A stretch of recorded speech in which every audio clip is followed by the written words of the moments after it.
ಎಲ್ಲ ಸುಪ್ತ ನಾನು ತರಗತಿಯನ್ನ ಪ್ರಾರಂಭಿಸಿದ ಮುಂಚೆ ಎಲ್ಲ ಗುರು ಹಿರಿಯರಿಗೂ ಈ ವಿಶ್ವಕ್ಕೂ ತಂದೆ ತಾಯಿಗಳಿಗೆ ಎಲ್ಲರಿಗೂ ನಮಸ್ತಾ. ಈ ಸುಪ್ತ ಮನಸ್ಸಿನ ಶಕ್ತಿಯನ್ನ ನಾವು ಹಿಂದಿನ ತರಗತಿನಲ್ಲಿ ಕೆಲವೊಂದು ಪರಿಚಯನ ಮಾಡ್ತಾ ಹೋಯ್ದು. ಇದು ಹೆಚ್ಚು ನಮ್ಮ ಜೀವನಕ್ಕೆ ಉಪಯೋಗ ಆಗ್ತಕ್ಕಂಥದ್ದು ಆರೋಗ್ಯದ ವಿಚಾರದಲ್ಲಿ. ಈ ಸುಪ್ತ ಮನಸ್ಸು ನಮ್ಮ ದೇಹದ ಎಲ್ಲ ಕ್ರಿಯೆಗಳನ್ನ ನಿಯಂತ್ರಣ ಮಾಡುತ್ತೆ. ಉದಾಹರಣೆ, ಉಸಿರಾಟ, ಹೃದಯದ ಬಡಿತ, ಜೀರ್ಣಕ್ರಿಯೆ ಇತ್ಯಾದಿ ಯಾವುದೇ ಆದ್ರೂ ಕೂಡ ಇದು ಪ್ರತಿ ಸೆಲ್ ನಲ್ಲಿ ಕೂಡ ನಡೆಯುತ್ತೆ, ಕಂಟ್ರೋಲ್ ಮಾಡುತ್ತೆ. ಇದರ ಕಾರ್ಯ ಯಾವಾಗ್ಲೂ ನಮ್ಮನ್ನು ಅತ್ಯಂತ ಆರೋಗ್ಯಕರವಾಗಿ ಇಟ್ಕೊಳ್ಳೋ ಅಂಥದ್ದು. ಅದ್ ಆಗದೆ ರೋಗಗಳು ಬರ್ತಾ ಇದಾವಲ್ಲ, ಏನ್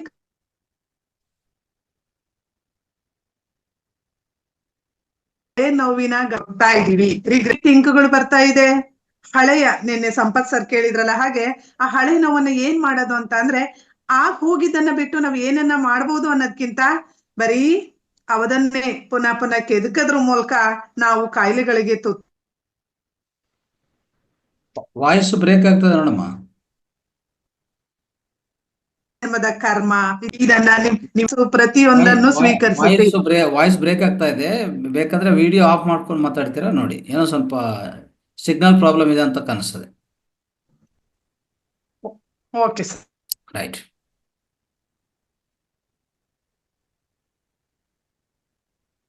ಮೇಡಮ್ ಈಗ ಕೇಳಿಸ್ತಿದೆ ಅಲ್ಲ? ವಿಡಿಯೋ ಆಫ್ ಮಾಡ್ಬಿಡಿ, ಮಾತಾಡಿ ಮೇಡಮ್. ವಿಡಿಯೋ ಆಫ್ ಮಾಡಿದೀನಿ. ಇಲ್ಲ, ಇನ್ನೊಂದ್ ಸ್ವಲ್ಪ ಬೇಕು. ನೆಟ್ವರ್ಕ್ ಪ್ಲೇಸ್ ಬನ್ನಿ ಮೇಡಮ್, ನೆಟ್ವರ್ಕ್ ಸಿಗೋ ಕಡೆ ಪ್ಲೇಸ್ ಬನ್ನಿ. ಈಗ ಕೇಳಿಸ್ತಿದ್ಯಾ ಮೇಡಮ್? Yes madam, super. ಹಾಗೆ ನಾವು ಈ ರೀತಿ ನಾವು ಥಾಟ್ ಗಳನ್ನ ಮೊದಲಿಂದ ಮಾತಾಡಿ, ಯಾಕಂದ್ರೆ ಅದು ಕಟ್ ಆಗಿದೆ ಸರಿಯಾಗಿ. Okay sir.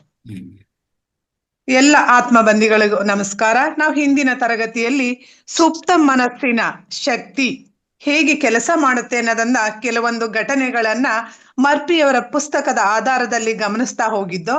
ಇಂದು ನಾವು ಆರೋಗ್ಯದ ವಿಚಾರದಲ್ಲಿ ಏಕೆ ಆರೋಗ್ಯ ಹದಗೆಡ್ತಾ ಇದೆ, ಅದನ್ನ ಕಾಪಾಡ್ಲಿಕ್ಕೆ ನಾವೇನೇನು ತಂತ್ರಗಳನ್ನ ಬಳಸ್ಬೇಕು ಅನ್ನೋದನ್ನ ಗಮನಿಸ್ತಾ ಹೋಗೋಣ. ಸುಪ್ತ ಮನಸ್ಸು ನಮ್ಮ ದೇಹದ ಎಲ್ಲಾ ಕ್ರಿಯೆಗಳನ್ನ ನಿಯಂತ್ರಣ ಮಾಡುತ್ತೆ. ಉದಾಹರಣೆ, ಉಸಿರಾಟ, ಹೃದಯದ ಬಡಿತ, ಜೀರ್ಣಕ್ರಿಯೆ ಇತ್ಯಾದಿ ಯಾವುದೇ ಬಾಡಿ ಟೆಂಪರೇಚರ್ ಇರ್ಬೋದು, BP, ಹೀಗೆ ಪ್ರತಿ ಕ್ಷಣ ಗಮನಿಸ್ತಾ ಇರುತ್ತೆ. ಪ್ರತಿ ಸೆಲ್ ನಲ್ಲಿ ಕೂಡ ಅದು ನಡೆಯುತ್ತೆ, ಕಂಟ್ರೋಲ್ ಮಾಡುತ್ತೆ. ಇದ್ರ ಕಾರ್ಯ ಯಾವಾಗ್ಲೂ ನಮ್ಮನ್ನ ಅತ್ಯಂತ ಆರೋಗ್ಯಕರವಾಗಿಟ್ಟುಕೊಳ್ಳೋದು. ಆದ್ರೆ ಅದಾಗದೆ ಯಾಕೆ ರೋಗಗಳು ಬರ್ತಾ ಇದಾವೆ? ನಾವು ಇಲ್ಲಿ ನಾವೇ ಹಳೆ ನೋವಿನ ಘಟನೆಗಳನ್ನ ನೆನಪಿಸಿ ಕೊರಗ್ತಾ ಇದೀವಿ. ನೆನಪುಗಳು ಶತ್ರುಗಳಾಗಿ ನಮ್ಮನ್ನ ಕಾಡ್ತಾ ಇದಾವೆ. ಅದರಿಂದ ನಾವು ತಪ್ಪು ಮಾಡ್ತಿದೀವಿ. ಯಾವಾಗ್ಲೂ ಹೇಳ್ಕೊಳ್ಳೋದು, ಇದು ಯಾವುದೋ ನನ್ನ ಜನ್ಮದ ಕರ್ಮ, ಇದು ಯಾವತ್ತೂ ಹೋಗಲ್ಲ, ನನ್ನ ಬದುಕಿರೋವರೆಗೂ ನನ್ನ ಬದುಕು ಹೀಗೇನೆ, ನಾನು ಹುಟ್ಟಿರೋದೇ ಹೀಗೆ, ನನ್ನ ಬದುಕೇ ಹೀಗೆ ಅಂತ ಹೇಳಿ ಪದೇ ಪದೇ ಹೇಳಿದಾಗ ಸುಪ್ತ ಮನಸ್ಸು ಅದನ್ನ ಸ್ವೀಕರಿಸ್ತಾ ಹೋಗುತ್ತೆ. ನಿಮ್ಮ ಸುಪ್ತ ಮನಸ್ಸಿಗೆ ಒಳ್ಳೆಯದು ಕೆಟ್ಟದರ ವ್ಯತ್ಯಾಸ ಗೊತ್ತಿಲ್ಲ. ಪ್ರತಿ ಕ್ಷಣ ಅದು ಕೆಲಸ ಮಾಡುತ್ತೆ, ನಮ್ಮ ಹುಟ್ಟಿನಿಂದ ಸಾವಿನವರೆಗೂ. ಅದರಿಂದ ನೀವೇನನ್ನು ಕೊಟ್ರು ಅಲ್ಲಿ ಹೋಗ್ತಾ ಇರುತ್ತೆ. ಭೂಮಿಗೆ ಬೀಜ ಹಾಕಿದಾಗ ಹೇಗೆ ಅಲ್ಲಿ ಏನಾದ್ರೂ ಒಂದು ಕೆಲಸ ಆಗುತ್ತೋ, ಕ್ರಿಯೆಗೆ ಪ್ರತಿಕ್ರಿಯೆಯಾಗೆ ಹಾಗೆ ಆಗ್ತಾ ಹೋಗುತ್ತೆ. ಅದರಿಂದ ತುಂಬಾ ಸಿಟ್ಟು ಮಾಡೋದಿರ್ಬೋದು, ನಮ್ಮ ದೇಹಕ್ಕೆ ನಾವೇ ವಿಷ ಹಾಕಿದ ಹಾಗೆ ಆಗುತ್ತೆ. ದ್ವೇಷ, ಅಸೂಯೆ ಇವ್ ಹೇಗೆ ಅಂದ್ರೆ, ತನ್ನ ಮನೆಯೊಳಗಣ ಕಿಚ್ಚು ಮನೆಯ ಸುಟ್ಟಲ್ಲದೆ ನೆರಮನೆಯ ಸುಡದು. ನೀವು ಯಾರನ್ನೂ ದ್ವೇಷ ಮಾಡಿದಾಗ ನೀವೇನೋ ಸಾಧಿಸ್ತಿದೀವಿ ಅಂತ ನಾವು ಖುಷಿ ಪಟ್ಕೋಬಹುದು, ಆದ್ರೆ ಅದರ ಎಫೆಕ್ಟ್ ನಮಗಾಗುತ್ತೆ, ಅವ್ರಿಗೇನು ಅದು ತಟ್ಟಲ್ಲ. ಅದರಿಂದ ಯಾವಾಗ್ಲೂ ನಮ್ಮನ್ನ ನಾವು ಕ್ಷಮಿಸ್ಬೇಕು. ಎಂಥವುದೇ ಆಗಿರ್ಲಿ, ಅದು ಮಿಂಚಿ ಹೋದದ್ದಕ್ಕೆ ಚಿಂತಿಸಬಾರ್ದು. ನೆನಪುಗಳು ಮಿತ್ರರಾಗಿರಬೇಕು ಹೊರತು ಶತ್ರುಗಳಾಗಬಾರದು. ಅದರಿಂದ ನಿಮ್ಮನ್ನು ನೀವು ಕ್ಷಮಿಸ್ಕೊಳ್ಳಿ, ಬೇರೆಯವರ ತಪ್ಪನ್ನು ಸಹ ಹಾಗೆ ಕ್ಷಮಿಸ್ಕೊಳ್ಳಿ. ಇಲ್ಲಿ ನಮ್ಮ ದೇಹದ ಪ್ರತಿ ಸೆಲ್ಗಳು ಹುಟ್ಟತಾ ಸಾಯ್ತಾ ಇರ್ತವೆ. ಒಂದು ವರ್ಷಕ್ಕೆ ಅಂಗಾಂಗಗಳು ಕೂಡ ಬದಲಾಗ್ತಾ ಇರ್ತವೆ. ಓವರ್ ಆಲ್ ಬಾಡಿ ಕೂಡ 11 ತಿಂಗಳಲ್ಲಿ ಬದಲಾಗುತ್ತಾ ಹಾಗೆ ಹೋಗ್ತಾ ಇರುತ್ತೆ. ನಾವು ಕೂಡ ಹಾಗೆ ಬದಲಾಗ್ತೀವಿ. ತುಂಬಾ ಬೇಗ ಬೇರೆ ಪರ್ಸನ್ ಆಗಿ ಬದಲಾಗ್ತಿರ್ತೀವಿ. ಆದ್ರೆ ನಾವು ಹಳೆಯ ನೋವುಗಳನ್ನೇ ಸ್ಮರಿಸ್ತಾ ಇದ್ರೆ, ಗಾಯ ಪ್ರತಿದಿನ ಕೆರಿತಾ ಇದ್ರೆ ಅದು ಮಾಯಲ್ಲ. ಹಾಗೆ ಶರೀರದ ಮೇಲೆ ಕೆಟ್ಟ ಪರಿಣಾಮವನ್ನ ಬೀರುತ್ತೆ. ಹಾಗಾಗಿ ನಾವು ಸಂಪೂರ್ಣವಾಗಿ ಕ್ಷಮಿಸಿಕೊಳ್ಬೇಕು. ಬೇರೆಯವರನ್ನ ಕ್ಷಮಿಸಿದಾಗ ನಮ್ಮ ಮನಸ್ಸು ಸಂಪೂರ್ಣವಾಗಿ ತಿಳಿಯಾಗುತ್ತೆ. ಆಗ ನಮ್ಮ ಏಳಿಗೆಗೆ ಅದು ಸಹಾಯಕ ಆಗುತ್ತೆ. ನಮ್ಮ ಆರೋಗ್ಯ ಕೂಡ ಉತ್ತಮ ಆಗುತ್ತೆ. ವಾತಾವರಣ, ಕುಟುಂಬ ಎಲ್ಲ ಕೂಡ ಚೆನ್ನಾಗಿರುತ್ತೆ. ಉದಾಹರಣೆ ನಿಮ್ಮ ಮನೆಯಲ್ಲಿ ಗಮನಿಸಿ, ಒಬ್ಬ ತಾಯಿ ತುಂಬಾ ಕೊರಗ್ತಾ ಇರ್ತಾರೆ ಅಂತ ಅಂದ್ರೆ, ತುಂಬಾ ಸಿಟ್ಟಾಗಿದ್ದಾರೆ ಮಕ್ಕಳ ಮೇಲೆ ಅಂದ್ರೆ, ಅದು ಇಡೀ ಕುಟುಂಬದ ಒಂದ್ ಮೇಲೆ ಕೆಟ್ಟ ಪರಿಣಾಮವನ್ನ ಬೀರ್ತಾ ಹೋಗುತ್ತೆ. ಅದಕ್ಕಾಗಿ ನಾವು ಎಂತದೇ ಇದಾಗ್ಲಿ ನಾವು ಬೇರೆಯವರನ್ನ ಕ್ಷಮಿಸ್ತಾ ಹೋಗ್ಬೇಕು. ಹಾಗೆ ಹೋದಾಗ ನಾವು ನಮಗೆ ಏನ್ ಬೇಕೋ ಅದನ್ನ ಬೇರೆ ಬಂತು.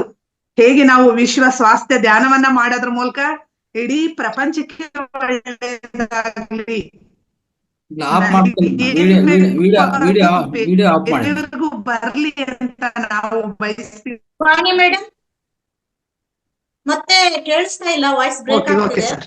ಈ ದ್ವೇಷ, ನೋವು ಮಾಡಿದೀನಿ. ದ್ವೇಷ, ನೋವು, ಅಹಿತಕರ ಘಟನೆಗಳು ನೆನಪಾದಾಗಲೆಲ್ಲ ಅಂದಿನದಕ್ಕಿಂತ ಹೆಚ್ಚಿನ ನೋವನ್ನು ನೀಡ್ತಾ ಸುಪ್ತ ಮನಸ್ಸು ಅದನ್ನ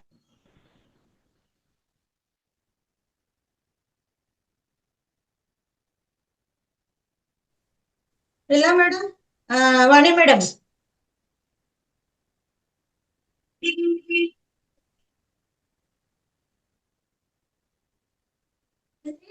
ವಾಣಿ ಮೇಡಮ್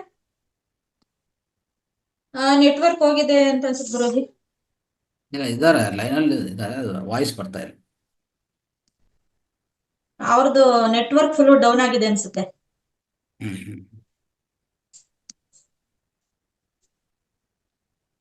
ರೈಟ್. ಅದು ಮೈಕ್ ಸಿಂಗ ಯಾವ್ದು ಅಲ್ಲಿ ಕಾಣಿಸ್ತಾ ಇಲ್ಲ ಗುರುಜಿ. ಮೈಕ್ ಸಿಂಬಲ್ ಕೂಡ ಜಾಯ್ನ್ ಆಗ್ಲಿ, ಮತ್ತೆ ಜಾಯ್ನ್ ಆಗಿ, ಪರವಾಗಿಲ್ಲ. Okay masters. ವಾಣಿ ಮೇಡಮ್ ಹೇಳ್ತಾ ಇದ್ರು ಸುಪ್ತ ಮನಸ್ಸಿನ ಪ್ರಜ್ಞೆ, ಸಬ್ ಕಾನ್ಶಿಯಸ್ ಮೈಂಡ್, ಉಪಪ್ರಜ್ಞೆ ಅಂತ ಏನ್ ಹೇಳ್ತಾರೆ ಅದ್ರ ಬಗ್ಗೆ ಸಂಪೂರ್ಣವಾದ ಮಾಹಿತಿ ಕೊಟ್ಟಿದ್ದಾರೆ. ಈಗಾಗ್ಲೇ ಯೂಟ್ಯೂಬ್ ಚಾನೆಲ್ ಅಲ್ಲಿ ಸುಮಾರು ಮಾಸ್ಟರ್ಸ್ ಕಾಮೆಂಟ್ಸ್ ಕೊಟ್ಟಿದ್ದಾರೆ. ಸುಮ್ನೆ ಯಾರನ್ನು ಒಂದ್ ಕಮೆಂಟ್ ಕೊಡೋಕು ಹಿಂದು ಮುಂದೆ ನೋಡ್ತಾರೆ, ಆದ್ರೆ ಅವ್ರ ಮನ್ಸಿಗೆ ಇಡ್ಸಿದೆ ಅಂತಂದ್ರೆ ಅವರ ಮಾತಿನ ಒಂದು ಫ್ಲೂಯೆಂಟ್, ಅವ್ರು ಕೊಟ್ಟಂತಹ ಕ್ಲಾಸ್ ಕೊಟ್ಟಂತಹ ಶೈಲಿ ತುಂಬಾ ಇಷ್ಟ ಆಗಿದೆ ಅಂತ. ಹಾಗಾಗಿ ಮಾಸ್ಟರ್ ನಾವೊಂದ್ಸಲ ಚೆಕ್ ಮಾಡಿ ನೋಡ್ಕೊಂಡ್ ಬರೋಣ ಅಂತ ಹೇಳ್ತಾ ಮಾಸ್ಟರ್ಸ್ ವೇಟ್ ಮಾಡೋಣ, ಅವ್ರದ್ದು ಸಿಗ್ನಲ್ ಪ್ರಾಬ್ಲಮ್ ಆಗಿದೆ. ಬಂದ್ರು ಮೇಡಮ್ ಅವರು.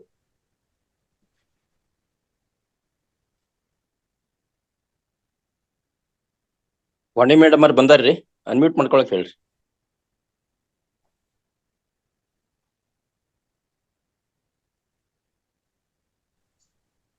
ಹಾ ಸರ್.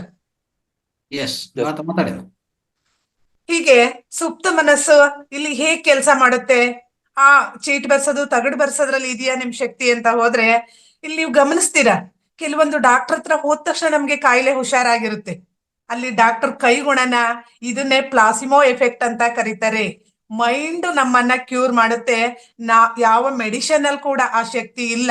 ಅದು ಕೆಲಸ ನಡೀತಕ್ಕಂಥದ್ದು ನಮ್ಮ ಮೈಂಡ್ ಅಲ್ಲಿ.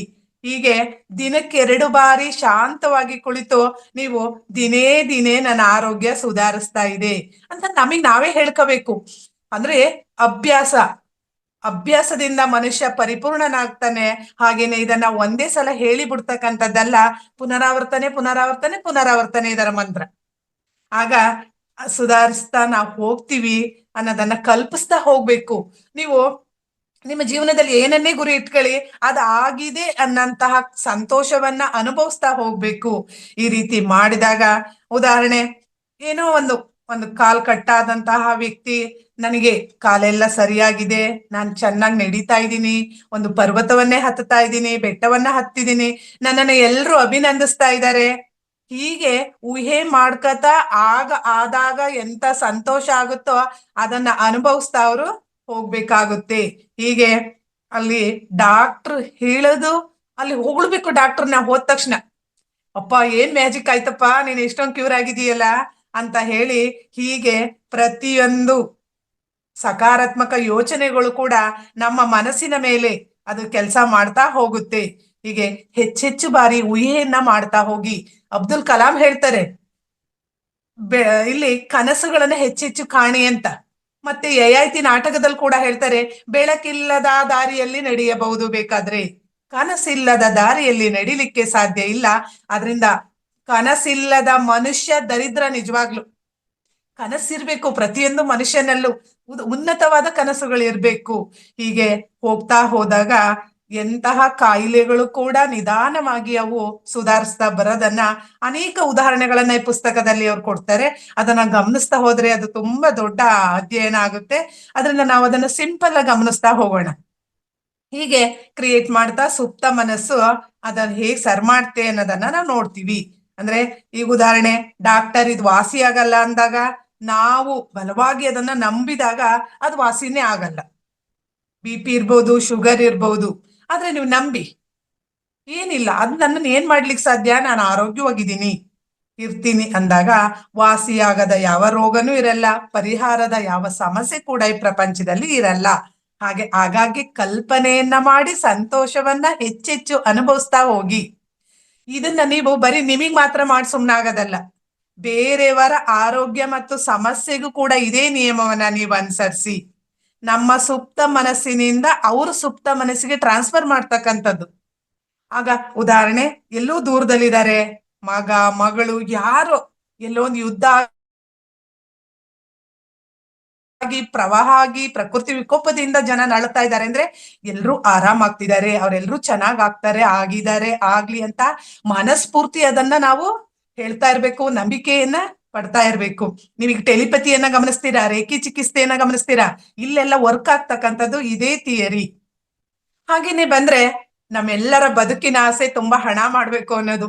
ಹಣದಿಂದ ಏನ್ ಸಿಗುತ್ತೋ ಬಿಡುತ್ತೋ ಹಣವನ್ನ ಸಂಗ್ರಹಿಸೋದ್ರಲ್ಲಿ ಮನುಷ್ಯ ಇವತ್ತ ದುರಾಸೆಯ ಬೆನ್ನತ್ತಿ ಆರೋಗ್ಯವನ್ನ ಹಾಳು ಮಾಡ್ಕೊಳ್ತಾ ಇದ್ದಾನೆ. ಅದಕ್ಕೆ ಒಬ್ಬ ತತ್ವಜ್ಞಾನಿ ಹೇಳ್ತಾರೆ, ಮನುಷ್ಯನ ಅರ್ಧ ಆಯಸ್ಸನ್ನ ಹಣ ಮಾಡ್ಲಿಕ್ಕೆ ಕಳೀತಾನೆ, ಇನ್ನ ಅರ್ಧ ಆಯಸ್ಸನ್ನ ಹಣನ ಬಳಸಿ ಆರೋಗ್ಯನ ಪಡಿಲಿಕ್ಕೆ ಹೋಗ್ತಾನೆ. ಅಲ್ಲಿ ಕೊನೆಗೆ ಆರೋಗ್ಯನೂ ಇಲ್ಲ, ಹಣನೂ ಇಲ್ದೇನೆ ಕೊನೆಗೆ ಶೂನ್ಯದಿಂದ ಹುಟ್ಟಿ ಮತ್ತೆ ಶೂನ್ಯಕ್ಕೆ ಹೋಗ್ತಾನೆ. ಮನುಷ್ಯನ ಜೀವನ ಶೂನ್ಯದಿಂದ ಶೂನ್ಯಕ್ಕೆ ಹೋಗೋದಷ್ಟೇ ಅಂತ ಹೇಳ್ತಾರೆ. ಆದ್ರೂ ಕೂಡ ಈ ಹಣದ ಬಗ್ಗೆ ತುಂಬಾ ಕೆಟ್ಟ ಆಲೋಚನೆ ನಮಗೆ ಬೇಡ. ಯಾವಾಗ್ಲೂ ಕೆಲವ್ರಿಗೆ ಒಂದು ನಂಬಿಕೆ ಇದೆ, ದುಡ್ಡು ಒಳ್ಳೇದಲ್ಲ, ಶ್ರೀಮಂತರೆಲ್ಲ ಕೆಟ್ರು, ನನ್ಗೆ ಇಷ್ಟೇ ಸಾಕಪ್ಪ, ನಾನು ಆರಾಮಾಗಿದ್ದೀನಿ, ಶ್ರೀಮಂತರೆಲ್ಲ ಮೋಸ ಮಾಡಿನೇ ಅವ್ರ ಮೇಲ್ ಬಂದಿರೋದು, ಮುಂದೆ ಕೆಟ್ಟದ್ದೇ ಆಗುತ್ತೆ, ಅವ್ರಿಗೆ ಅನ್ನೋ ನಂಬಿಕೆ ಬೇಡ. ದುಡ್ಡಿನ ಬಗ್ಗೆ ನಾವು ಸಕಾರಾತ್ಮಕವಾಗಿ ಯೋಚನೆ ಮಾಡೋಣ. ಉದಾಹರಣೆಗೆ ನನಗೆ ದುಡ್ಡು ಬೇಕು, ಆ ದುಡ್ಡಿನಿಂದ ನಾನು ಒಳ್ಳೆ ಕೆಲಸನೇ ಮಾಡ್ತೀನಿ, ಸಮಾಜ ಸೇವೆಯನ್ನ ಮಾಡ್ತೀನಿ, ಅಸಹಾಯಕರಿಗೆ ನಾನು ಸಹಾಯ ಹಸ್ತವನ್ನ ಚಾಚ್ತೀನಿ, ಅಂತಹ ಶಕ್ತಿಯನ್ನ ನನಗೆ ಕೊಡು, ನನಗಂತಹ ಹಣವನ್ನ ನನಗೆ ಕೊಡು ಅಂತ ನಾವು ಆಸೆಯನ್ನ ಪಡ್ಬೇಕು. ನಮ್ಮ ಮನಸ್ಸು ಕೆಟ್ಟದ್ದು ಅಂದ್ಕೊಂಡಿದ್ದು ನಮ್ಮ ಬಳಿ ಬರಲ್ ಬಿಡಲ್ಲ. ಅದು ನೀವ್ ಯಾವಾಗ್ಲೂ ನಂಗೆ ದುಡ್ಡು ಬೇಕಪ್ಪ, ಅವ್ರು ನೋಡು ದುಡ್ಡು ಮಾಡಿದ್ರು, ಅವ್ರಿಗೆ ಹಂಗಾಯ್ತು ಹಿಂಗಾಯ್ತು ಅಲ್ಲ. ನಿಮ್ಮ ಮುಂದೆ ರತನ್ ಟಾಟಾ ಇದ್ದಾರೆ, ಒಳ್ಳೊಳ್ಳೆ ಸಾಧನೆ ಮಾಡಿದವರು ಕೂಡ ನಮ್ಮ ಮುಂದೆ ಇದ್ದಾರೆ. ಅದಕ್ಕಾಗಿ ಅದರ ಬಗ್ಗೆ ನಿಮ್ಮ ಅಭಿಪ್ರಾಯವನ್ನ, ನಿಮ್ಮ ದೃಷ್ಟಿಯನ್ನ ಬದಲಾಯಿಸ್ತಾ ಹೋಗಿ. ಅದಕ್ಕಾಗಿ ನಾ ಕಷ್ಟಪಟ್ಟು ದುಡಿತಾ ಇದ್ದೀನಿ ಅಂತ ಆ ಪದನ ಬಳಸಬಾರ್ದು. ಯಾವುದೇ ಕೆಲಸವನ್ನ ಖುಷಿಯಾಗಿ ಮನಸ್ಫೂರ್ತಿಯಾಗಿ ಮಾಡಿ, ನೀವು ಪ್ರೀತಿಯಿಂದ ಮಾಡಿ. ಶ್ರೀಮಂತರ ನೋಡಿ ಅಸೂಯೆ ಪಡೋದನ್ನ ಬಿಡಿ. ನೀವು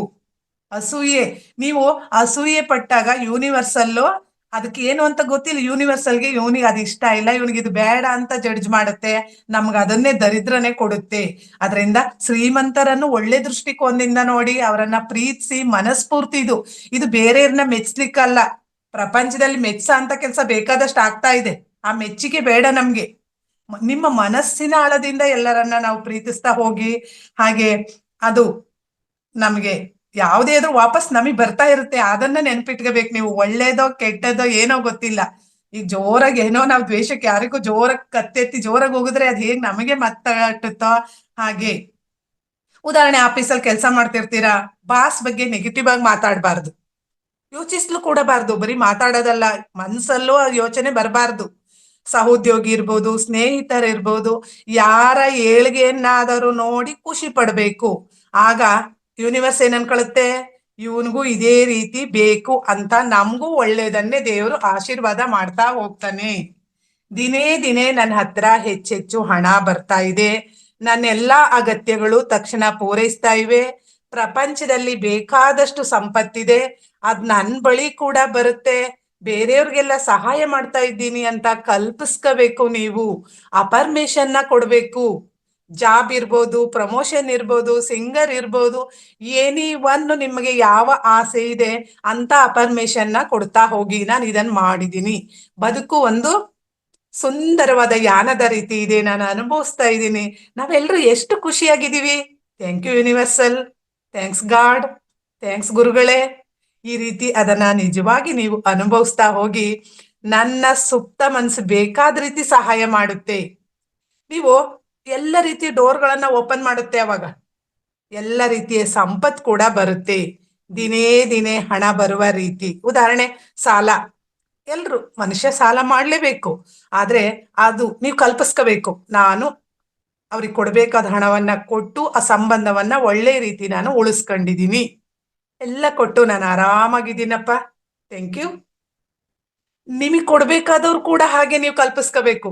ಅವ್ರಿಗೆ ನಾನು ಹಣ ಕೊಟ್ಟಿದ್ದೀನಿ ಕಷ್ಟ ಸಮಯದಲ್ಲಿ, ಅವ್ರು ನನ್ಗದನ್ನ ವಾಪಸ್ ಕೊಟ್ಟ ಅಂತ ಸ್ಥಿತಿ ಅವ್ರಿಗೆ ಬಂದಿದೆ, ಕೊಟ್ಟಿದ್ದಾರೆ, ಥ್ಯಾಂಕ್ ಯು ಅಪ್ಪ. ನನ್ನ ಅವರ ಸಂಬಂಧ ಚೆನ್ನಾಗಿದೆ.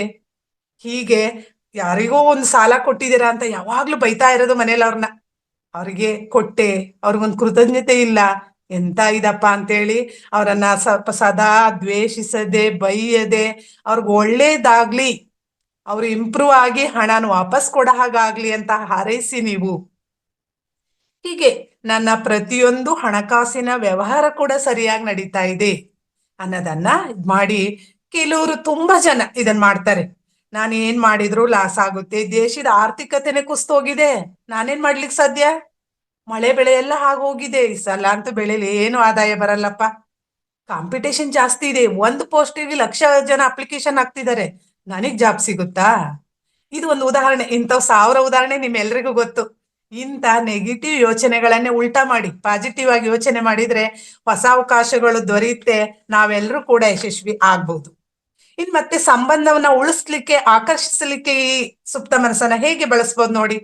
ಸ್ನೇಹಿತರಿರ್ಬೋದು, ಬಿಸ್ನೆಸ್ ಪಾರ್ಟ್ನರ್ ಇರ್ಬೋದು, ಬಾಳ ಸಂಗಾತಿ ಇರ್ಬೋದು, ನೆಂಟರು ಯಾರು ಬೇಕಾದ್ರೂ ಆಗಿರ್ಬೋದು. ನಿಮ್ಮಲ್ಲಿ ಇರುವಂತ ಎಕ್ಸ್ಪೆಕ್ಟೇಷನ್ ಇರುವಂತ ಅಂಶಗಳು ಇರ್ತಕ್ಕಂಥ ಬಾಳ ಸಂಗಾತಿಯು ದೊರ್ತಿದ್ದಾರೆ. ನನ್ನ ಬದುಕು ಕುಟುಂಬ ತುಂಬಾ ಚೆನ್ನಾಗಿದೆ ಅಂತ ಹೇಳಿ ಹೀಗೆ ಎಲ್ಲದನ್ನು ಕಲ್ಪಿಸ್ತಾ ಹೋಗಿ. ಆ ಸಿಗ್ನಲ್ ಗೊತ್ತಾಗ್ಲಿ ಅಂತ ಪಾಸಿಟಿವ್ ಅಫರ್ಮೇಷನ್ ಹೇಳ್ಕೊಳ್ಳೋದು ಇಲ್ಲಿ ತುಂಬಾ ಮುಖ್ಯ. ಒಳ್ಳೆ ಹೊಂದಾವಣಿಕೆ ಇರ್ತಕ್ಕಂಥ ಸಂಗಾತಿ ಸಿಕ್ಕರೆ ಬದುಕೇ ಒಂದು ಖುಷಿ. ಬದುಕಲ್ಲಿ ನಮ್ಮ ಸಾಧನೆ ಹಿಂದೆ ನಮ್ಮ ಬಾಳ ಸಂಗಾತಿಗಳು ಇರ್ತಾರಂತೆ, ಹೆಣ್ಣಾಗ್ಲಿ ಗಂಡಾಗ್ಲಿ. ಅದು ಇಲ್ಲಿ ನೀವು ಸಾಕ್ರೆಟಿಸ್ ಕೂಡ ಹೇಳ್ತಾರೆ, ಸಾಕ್ರೆಟಿಸ್ ಹೆಂಡತಿ ತುಂಬಾ ದುಷ್ಟೆ, ಅವ್ನು ಹೇಳಿದಕ್ಕೆಲ್ಲ ಅವ್ನು ಉಲ್ಟಾ ಮಾಡ್ತಾ ಇದ್ದಿದ್ದು. ಅವ್ರನ್ನ ಕೊನೆಗೆ ಒಬ್ರು ಇಂಟರ್ವ್ಯೂ ಮಾಡಕ್ ಹೇಳಿದಾಗ, ಅವಳು ಅಷ್ಟು ಕೆಟ್ಟವಳಾಗಿದ್ರಿಂದ ನಾನು ಈ ಪ್ರಪಂಚಕ್ಕಿಂತ ಸಾಧನೆ ಕೊಡ್ಲಿಕ್ಕಾಯ್ತು ಅಂತ ಹೇಳ್ತಾರೆ. ಹಾಗೆ ಒಳ್ಳೇದ್ ಮಾಡಿದವರು ನಮ್ಗೆ ಉದಾಹರಣೆಗಳು ಇದ್ದಾರೆ. ಹಾಗೇನೆ ಅಂತಹ ಅದನ್ನ ನೀವು ಒಳ್ಳೇದಾಗಿದೆ, ನಾವು ಚೆನ್ನಾಗಿದ್ದೀವಿ ಅನ್ನೋದನ್ನ ಕಲ್ಪಿಸ್ತಾ ಹೋಗಿ, ಅಂತ ಅಫರ್ಮೇಷನ್ನ ಕೊಡ್ತಾ ಹೋಗಿ. ಯಾವಾಗ್ಲೂ ನೀವು ನನ್ ಯೋಗ್ಯತೆ ಇಲ್ಲ, ಹಣ ಇಲ್ಲ, ಸಾಧ್ಯ ಇಲ್ಲ, ಈ ದೇಶದಲ್ಲಿ ಆಗಲ್ಲ, ಇದೊಂದಂತೂ ಕೆಟ್ಟ ಅಭಿಪ್ರಾಯ ಇದೆ ಜನಕ್ಕೆ. ತುಂಬಾ ಒಳ್ಳೆ ಓದಿದಂತವ್ರು ಬೇಗ ಅಮೆರಿಕ ಇಂಥವಕ್ಕೆ ಹೋಗಿ ದುಡ್ಡು ಮಾಡೋದು. ಈ ದೇಶದಲ್ಲಿ ಇದ್ದೇನ್ ಮಾಡಕ್ಕಾಗುತ್ತೆ? ಇದೆಲ್ಲ ಬೇಡ, ಮನೆಯವ್ರ ಸಹಕಾರ ಇಲ್ಲ, ಇಂಥ ಎಲ್ಲದಿಂದ ಅದನ್ನೆಲ್ಲವನ್ನೂ ಮೀರಿ ಸಾಧನೆ ಮಾಡಿದವ್ರು ಇದಾರೆ ನಮ್ಮಲ್ಲಿ.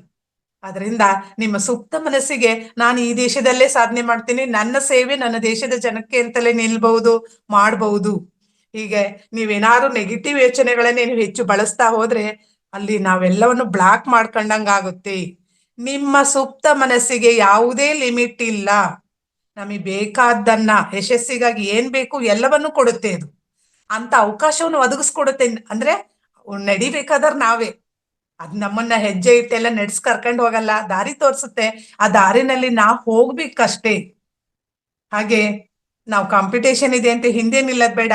ಆ ಲಕ್ಷ್ಯದಲ್ಲಿ ನಾನೇ ಒಬ್ಬ ಸೆಲೆಕ್ಟ್ ಆಗೋದು ಅಂತ ನಾವ್ಯಾಕೆ ಅನ್ಕೋಬಾರ್ದು? ಅದೇ ರೀತಿ ಎನಿ ಒನ್, ನೀವು ವಿಜ್ಞಾನಿಗಳನ್ನ ಇಲ್ಲೀಗ ನೀವು ಪರಾಮರ್ಶೆ ಮಾಡ್ತಾ ಹೋಗಿ. ಉದಾಹರಣೆ, ಒಂದ್ ಬಲ್ಬ್ ಕಂಡುಹಿಡಿಬೇಕಾದ್ರೆ ಆ ಕನಸನ್ನ ಅವ್ರು ಕಂಡಿದ್ರು. ನಾನ್ ಕಂಡುಹಿಡಿತಕ್ಕಂಥ ಬಲ್ಬ್ ಹಿಂಗ್ ಪ್ರಕಾಶವಾಗಿರುತ್ತೆ, ಹಿಂಗ್ ಉರಿಯುತ್ತೆ, ಬೆಳಕನ್ ಕೊಡುತ್ತೆ ಅಂತ. ನೋಡಿ, ಅಲ್ಲಿ ಕೆಲಸ ಮಾಡಿದ್ದು ವಿಜುವಲೈಸೇಷನ್. ಈಗ ಈ ಪ್ರತಿ ಒಂದು ಮೆಡಿಸಿನ್ ಇರ್ಬೋದು, ಇವೆಲ್ಲವನ್ನು ಕಂಡುಹಿಡಿಬೇಕಾದ್ರೆ ಅವ್ರೆಲ್ರೂ ಈ ರೀತಿ ಕಲ್ಪನೆ ಮಾಡ್ಕೊಂಡಾಗ್ಲೇ ಅದಕ್ಕೆ ಬಂದಿದ್ದು. ವಿಮಾನ ಇರ್ಬೋದು, ಬಸ್ ಇರ್ಬೋದು, ರೈಲ್ ಇರ್ಬೋದು, ಆ ರೀತಿ ಆ ಕ್ರೀಡೆನಲ್ಲೂ ಕೂಡ ಅವರು ನಾನು ಆಟ ಆಡ್ತಾ ಇದ್ದೀನಿ, ನಾನ್ ಗೆದ್ದಿದ್ದೀನಿ, ಇಡೀ ದೇಶಕ್ಕೆ ನಾನು ಭಾರತದ ಬಾವುಟವನ್ನೆಲ್ಲ ಹಾರಿಸ್ತಾ ಇದ್ದೀನಿ, ಈ ರೀತಿ ಅವರು ಕನಸು ಕಾಣ್ತಾ ಇರ್ತಾರೆ, ಕಲ್ಪನೆಯನ್ನ ಮಾಡ್ಕೊತಾ ಇರ್ತಾರೆ. ನೀವು ಬೇಕಾದ್ರೆ ಯಶಸ್ವಿ ವ್ಯಕ್ತಿಗಳ ಬಗ್ಗೆ ತುಂಬಾ ಪುಸ್ತಕಗಳು ಬಂದಿದಾವೆ. ಅವ್ರು ಅಲ್ಲಿ ಇಂಟರ್ವ್ಯೂನಲ್ಲಿ ಅದನ್ನೇ ಹೇಳೋದು, ನಾನು ಹೀಗೆ ಅನ್ಕೊಂಡಿದ್ದೆ, ಹಾಗೆ ಪ್ರತಿನಿತ್ಯ ನಾನು ಅದನ್ನ ಅಭ್ಯಾಸ ಮಾಡ್ತಾ ಇದ್ದೆ ಅಂತ. ಹಾಗೆ ನೀವು ಎಲ್ಲವದಕ್ಕೂ ನಿಮ್ಮ ದಿನನಿತ್ಯದ ಜೀವನದಲ್ಲಿ ಇದನ್ನ ಬಳಸ್ತಾ ಹೋಗಿ, ಕನಸನ್ನ ಕಾಣ್ತಾ ಹೋಗಿ, ಗೆದ್ದಂತೆ ಸಂಭ್ರಮಿಸಿ, ಇದೆಲ್ಲ ನಿಮ್ಮ ಜೀವನದ ಮೇಲೆ ತುಂಬಾ ವರ್ಕ್ ಮಾಡ್ತಾ ಹೋಗುತ್ತೆ. ಅದೇ ರೀತಿ ಕೆಟ್ಟ ಅಭ್ಯಾಸ, ಈಗ ಉದಾಹರಣೆ ಸ್ಮೋಕಿಂಗ್ ಇರ್ಬೋದು, ಡ್ರಿಂಕಿಂಗ್ ಇರ್ಬೋದು, ಚಾಡಿ ಹೇಳೋದಿರ್ಬೋದು, ಬೇರೆಯವ್ರ ಮನಸ್ಸನ್ನ ನೋಯಿಸೋದಿರ್ಬೋದು, ಇವನ್ನ ಬಿಡ್ಬೇಕಾದ್ರೆ ಕೂಡ ನಾವು ಸುಪ್ತ ಮನಸ್ಸನ್ನ ಬಳಸ್ಕೋಬೇಕು. ಈಗ ಉದಾಹರಣೆ, ನಾನು ಬಿಟ್ಟು ಆರಾಮಾಗಿದ್ದೀನಿ, ನನ್ನನ್ನು ಎಲ್ಲರೂ ಪ್ರೀತಿಸ್ತಿದ್ದಾರೆ, ನಾನು ಆರೋಗ್ಯವಾಗಿದ್ದೀನಿ, ನನ್ನ ಸ್ನೇಹಿತರು ಮನೆಯವರೆಲ್ಲರೂ ಕೂಡ ಅದರಿಂದ ಸಂತೋಷದಿಂದ ಇದ್ದಾರೆ, ಅವರೆಲ್ಲರೂ ಬಂದು ನನ್ನನ್ನು ಅಭಿನಂದಿಸ್ತಾ ಇದ್ದಾರೆ ಅಂತ ಹೇಳಿ ಕಲ್ಪನೆಯನ್ನ ಮಾಡ್ಕೊತಾ ಹೋಗ್ಬೇಕು. ಹೀಗೆ ಎಲ್ಲ ಸಮಸ್ಯೆಯನ್ನ ಸೇರಿಸಿ ಒಂದು ಪದವಾಗಿ ಕ್ರಿಯೇಟ್ ಮಾಡ್ಕೋಬೇಕು. ಉದಾಹರಣೆ ಸಕ್ಸಸ್ ವಿಕ್ಟರಿ ಅಂತ ಅದನ್ನ ಕನ್ವರ್ಟ್ ಮಾಡ್ಕೋಬೇಕು. ಅಂದ್ರೆ ಹೇಳ್ದ ಹಾಗೆಲ್ಲ ಅಲ್ಲಿ ಡ್ರಿಂಕ್ಸ್ ಬಿಟ್ಟಿದೀನಿ ಅನ್ನೋ ನೆನಪು ಅಲ್ಲಿ ಹೋಗುತ್ತೆ. ಪದೇ ಪದೇ ಪದೇ ಅದನ್ನೇ ಒಳ್ಳೇದನ್ನ ನೆನಪು ಮಾಡ್ತಾ ಮಾಡ್ತಾ ಮಾಡ್ತಾ ಬಿಟ್ಟಿದ್ರಿಂದ ನನ್ಗೇನ್ ಸಿಕ್ಕಿದೆ ಅನ್ನೋದನ್ನ ಯೋಚನೆ ಮಾಡ್ತಾ ಹೋಗ್ಬೇಕು. ಅದಕ್ಕೆ ಹೇಳ್ತಾರೆ, ಬಾಳ ಕದನದಲ್ಲಿ ಭರವಸೆಗಳು ಬೇಕು, ನಾಳೆ ನನ್ನದೆನ್ನುವ ನಂಬಿಕೆಗಳು ಬೇಕು. ಭರವಸೆ ಅನ್ನೋದು ನಮ್ಮ ಬದುಕಿನ ಒಂದು ಯಶಸ್ಸಿನ ಮಂತ್ರ. ಅದು ಒಳ್ಳೆ ದಿನ ಬಂದೇ ಬರುತ್ತೆ, ಪ್ರತಿಯೊಬ್ಬನ ಬದುಕಲ್ಲೂ ಕೂಡ ಈ ಒಳ್ಳೆ ದಿನ ಬರುತ್ತೆ. ಅದಕ್ಕಾಗಿ ನಾವು ನಡಿಬೇಕಾದ ದಾರಿ ಸರಿ ಇರ್ಬೇಕಷ್ಟೇ. ಹೀಗೆ ಇಲ್ಲಿ ಮತ್ತೆ ಸಕಾರಾತ್ಮಕ ಯೋಚನೆ ಪದೇ ಪದೇ ಇದೇ ಪದಗಳು ಬರೋದು, ಉದಾಹರಣೆಗಳು ಬೇರೆದ್ ಹೇಳ್ತಾ ಹೋಗ್ತಾರಷ್ಟೇ ಅವರು. ಅದ್ ಹೇಗೆ ನಮ್ಮನ್ನ ಉತ್ತುಂಗಕ್ಕೆ ಕರ್ಕೊಂಡು ಹೋಗ್ತಾರೆ, ಆ ಯಶಸ್ಸನ್ನ ಹೇಗೆ ನಾವು ಪಡಿಬೇಕು ಅದನ್ನ ನಾವೇ ಕಲಿಬೇಕು, ನಾವೇ ರೂಢಿಸ್ಕೋಬೇಕು. ಈಗ ನೀವು ಗಮನಿಸ್ತಾ ಇದ್ದೀರಾ, ಇಲ್ಲಿ ರಂಗನಾಥ್ ಸರ್ ಹೇಳ್ಬೇಕಾದ್ರೆ ದಿನನಿತ್ಯ 100 ಸಜೆಷನ್ ಅನ್ನ ಕೊಡ್ತಿದ್ದಾರೆ, ಪದ್ಧತಿನ ಹೇಳ್ತಿದ್ದಾರೆ. ಅದನ್ನ ಅವ್ರು ಬಂದ್ ನಮ್ಮ ಹತ್ರ ಮುದ್ರೆ ಮಾಡಿಸ್ಲಿಕ್ಕಾಗಲ್ಲ, ಅವ್ರು ಬಂದ್ ಮೆಡಿಸಿನ್ ಕೊಡ್ಲಿಕ್ಕಾಗಲ್ಲ. ಅದನ್ನ ನಾವು ರೂಢಿಸ್ಕೊಂಡು ಅದ್ರ ಎಫೆಕ್ಟ್ ಅನ್ನ ನಾವು ಅನುಭವಿಸ್ಬೇಕಷ್ಟೇ.